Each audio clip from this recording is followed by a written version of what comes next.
Você pode conceber uma situação onde as pessoas intelectuais de sua época queiram impor uma mentira, onde estudiosos queiram impor uma mentira, onde professores universitários, líderes políticos e líderes da igreja propaguem uma mentira? Pode conceber isso?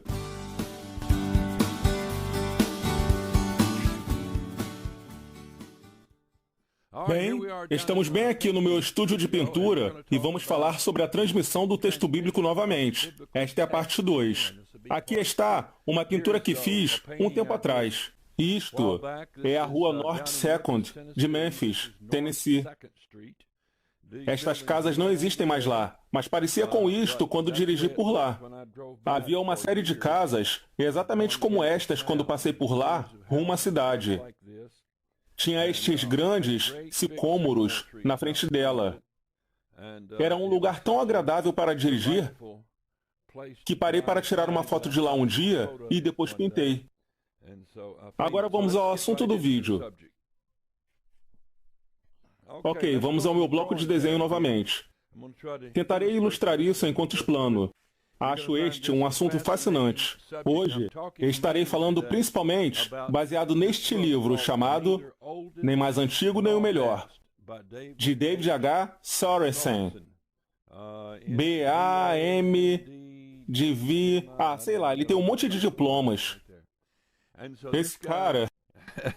Esse cara revelou algo que esteve na história da Bíblia Antiga o tempo todo e foi citado por algumas pessoas, mas se perdeu. Você ficará absolutamente chocado com o que isso tem a dizer sobre as evidências manuscritas.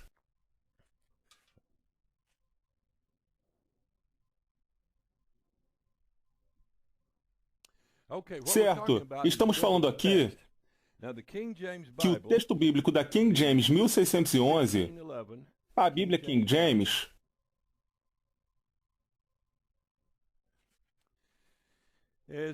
está fora de moda. Dizem que ela não vem dos melhores e mais antigos manuscritos. Agora, quando surgiu essa ideia de que ela não veio desses melhores e mais antigos manuscritos, que só começaram a aparecer de 1840 em diante? Antes dessa data, a 1611 era chamada de texto tradicional. Bem, na verdade não era chamada assim, pois era o único texto.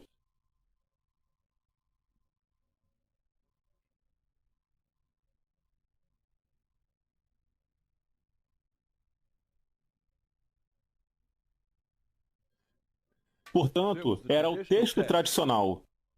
E esse texto tradicional tinha mais de 6.000 manuscritos gregos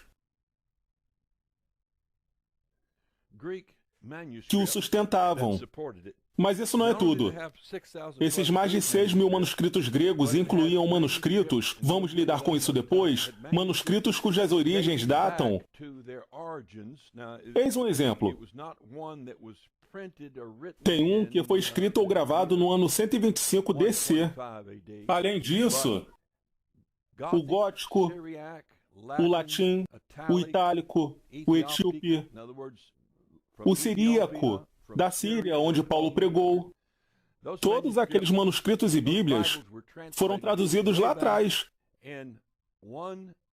Do ano 150 DC, quando as pessoas que viram o apóstolo Paulo ainda eram vivas, até aproximadamente 300 DC. Muitas e muitas traduções da Bíblia foram feitas em múltiplos idiomas. Portanto, existem 6.000 cópias em grego disponíveis e também manuscritos em outros idiomas antigos. Agora, a igreja na Grécia, onde Paulo ministrou, onde João ministrou, onde João escreveu as cartas para as igrejas da Ásia, ali mesmo, naquela área, eles receberam a Bíblia na língua grega original e a copiaram cuidadosamente ao longo das gerações. E todas as peças que temos remetem a esta linhagem, concordam com ela. Elas nos provam que a Bíblia grega original se manteve, nos provam que ela foi preservada em sua igreja de língua grega. Devido a eles continuarem falando a língua, lendo a língua da Escritura, eles nunca a perderam. Ela nunca desapareceu. Sempre esteve por aí. Muitos facsímiles, muitas cópias que datam da igreja primitiva original estão por aí. Portanto, isto é chamado de texto tradicional, ou texto recebido. O texto que a igreja recebeu até os dias atuais, até o presente. Temos uma cópia em inglês deste texto. E podemos comparar esse texto em inglês. Ele pode ser comparado ao gótico antigo, cujas cópias que temos datam de cerca de 700 DC, mas suas primeiras cópias remontam aos primeiros séculos. Enfim, comparando ao gótico, vemos ser o mesmo texto. Comparando ao texto siríaco, de onde Paulo pregou, vemos ser o mesmo texto. Comparando ao etíope, mesmo texto. Comparando ao egípcio, mesmo texto. Comparando a muitas das línguas antigas europeias, vemos ser a mesma linhagem, o mesmo texto, a mesma Bíblia em vários idiomas. Pense nisso mais ou menos assim. Aqui está o Novo Testamento original. Vou fazê-lo como uma Bíblia. Provavelmente, o Novo Testamento original não era um livro como este quando foi escrito. E, durante o primeiro século, os apóstolos viajaram por todo o mundo conhecido. E, ao fazerem isso, traduziram cópias dessa Bíblia para essas línguas. Múltiplos e múltiplos idiomas. Essas traduções, então, geraram cópias adicionais ao longo dos tempos, chegando até nós hoje. E vários idiomas de hoje vieram desses idiomas antigos. E todos esses idiomas concordam com o texto em inglês que temos. É assim que tem sido historicamente. Portanto, o texto tradicional tem mais de 5.000 cópias. Agora, ouça, quando falo mais de 5.000, eu estou falando de muitos fragmentos gregos antigos.